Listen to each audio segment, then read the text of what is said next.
What is up, guys? It's Alex. Today I want to do kind of an ultimate little shootout thing of motorcycle chains versus belts versus drive shafts, okay? Let's begin. Fight! I've done videos before on motorcycle chain versus belt, and I've done videos before with the drive shafts. I kind of want to do one video for you guys that just sums up all of them, okay? And give my opinion on which one is better. Just to cover again real fast, motorcycle chains. They are going to be the cheapest. They are going to be the best way to get power to the ground, meaning they're the easiest way to get the power from your motor to your back tire so you save as much power as possible getting to the ground, okay? And they're the easiest and cheapest to replace. But they are also the highest maintenance. They need maintenance more often, and you're going to replace them a lot more often. So that's chains. Drive shafts. Drive shafts are basically good for the life of the vehicle. I can't recall ever actually replacing a motorcycle drive shaft or having to replace a motorcycle drive shaft, whether it was mine or a customer's bike or a shop bike. I mean, you'll do, every once in a while, you'll do some maintenance on that rear differential. You'll change fluid in your rear differential on a shaft drive bike, but that's a lot of miles in between. It's not very often.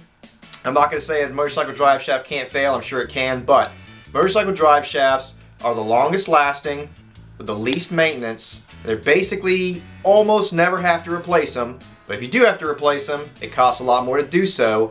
And motorcycle drive shafts have the worst power transfer to the ground. Not to say there aren't some awesome motorcycles like some sport touring bikes and everything that put out lots of power and put out lots of power to the rear wheel, but with a drive shaft, no matter what, you do lose the most power from motor to the ground, okay? Belts. Motorcycle belts are halfway in between. Motorcycle belts are a great compromise in between the whole power transfer to the ground. They're not quite as light as a chain, but they're not as heavy as a drive shaft.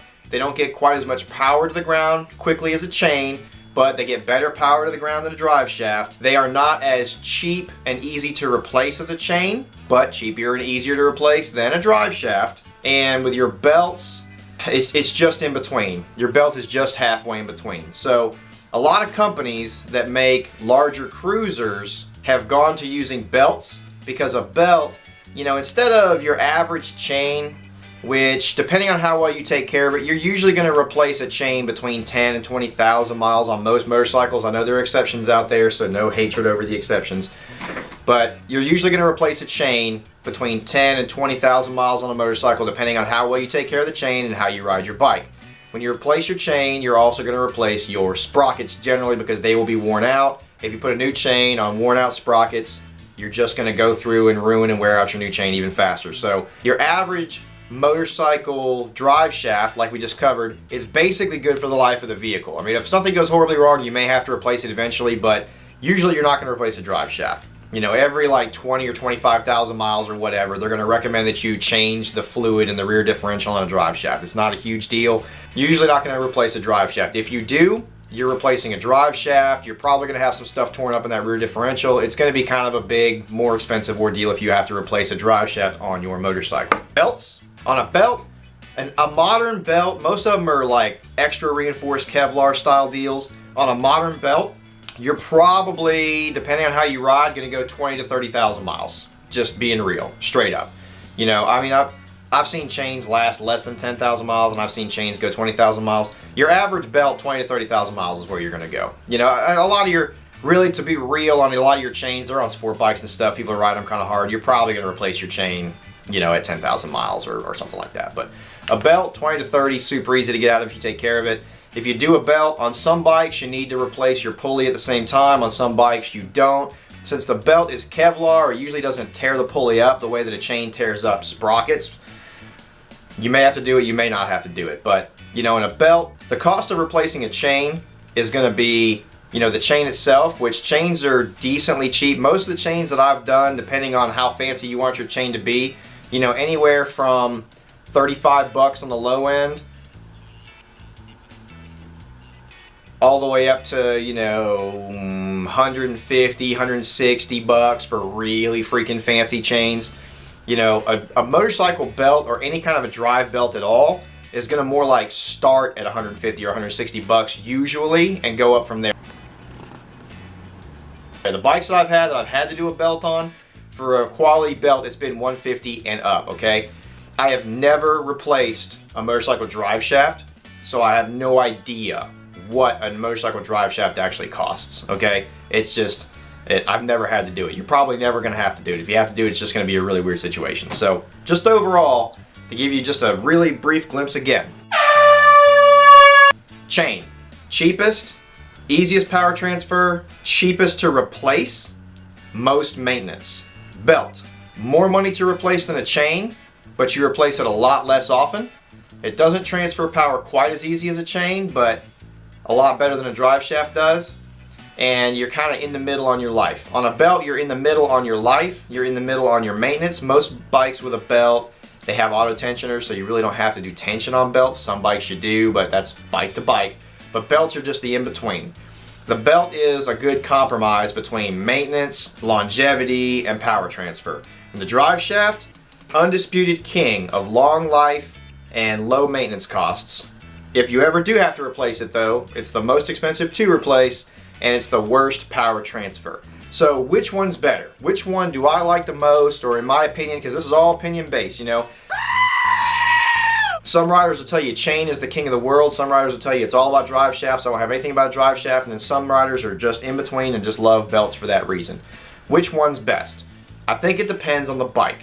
If you are riding sport bikes or dirt bikes, chains are the king of the roost. Chains are the lightest. They're the best power transfer for light bikes where power and handling and lightness are important. Chains are the king of the world, okay? On the other hand, on your massive touring bikes, if you are going around the world on a gigantic touring bike, drive shafts are great. Goldwings have drive shafts. A lot of bikes like that have drive shafts because you never have to worry about it. You don't want to be 1,000 miles from home and trying to replace a chain probably. Now, some of your adventure touring bikes do have chains on them. That's a whole different ball game. I did a video on adventure touring bikes. Guys that are buying an adventure touring bike know what they're getting into. They're usually getting a chain. Some of them have drive shafts on them though. So your BMWs, some of your Yamahas, other stuff like that. Sometimes you have a drive shaft on an adventure touring bike, but a lot of adventure touring bikes have a chain because they want that lightness on them. I'm rambling, moving on. So, your guys that like the drive shafts, big touring bikes, bikes that need to go long distances with very little maintenance, drive shafts are king of the world for that. Usually on those, you're worried about your torque, not so much your top end horsepower, so drive shafts just fine, okay? The belt. The belt is best for everything in between. Your belts are awesome for mid-sized cruisers, for bigger cruisers that are not necessarily touring bikes, like your Harley Davidsons, they're all belt drive. And I know Ultra Classics are a big ass touring bike and they're belt drive, and people seem to absolutely love those. So you can use a belt for a touring bike too. No problem, Harley guys. Ultra Classic, I got you. Street glides, road glides, all those kind of bikes. Road Kings, I'm not forgetting any. I'm trying, just bear with me for a minute. So your belts are great for everything in between.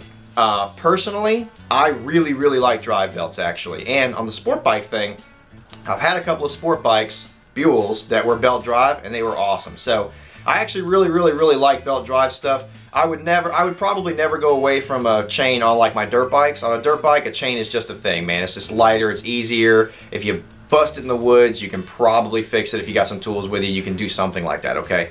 On dirt bikes, chains will always be king of the world. I would always want a chain on a dirt bike. On sport bikes, I would probably want a chain. The Buells, the only thing I had that had a belt on it, they were awesome, but I mean, Eric Buell is like this crazy motorcycle witch doctor anyway, so he made it work.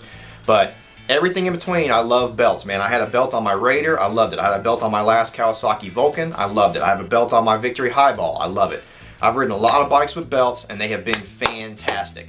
So for all the bikes in between, sport bike, dirt bike, crazy light, max speed, chains are fine.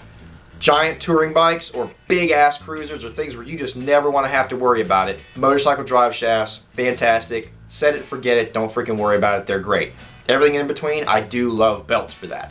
My personal preference on the drive system, I probably like belts the best. Just as an all-round kind of do everything. You know, they last a long time, I've had great luck out of them. They're not that bad when you have to replace them, but you will eventually have to replace them.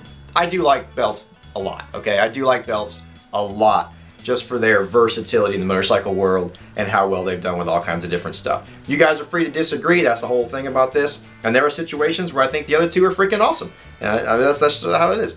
Anyway, let's have a discussion about it. Which do you like better? You like chains, you like belts, you like drive shafts? Put it all in the comments below. If you have any questions, I'm happy to answer it. Take it easy, guys. I'm Alex. Peace.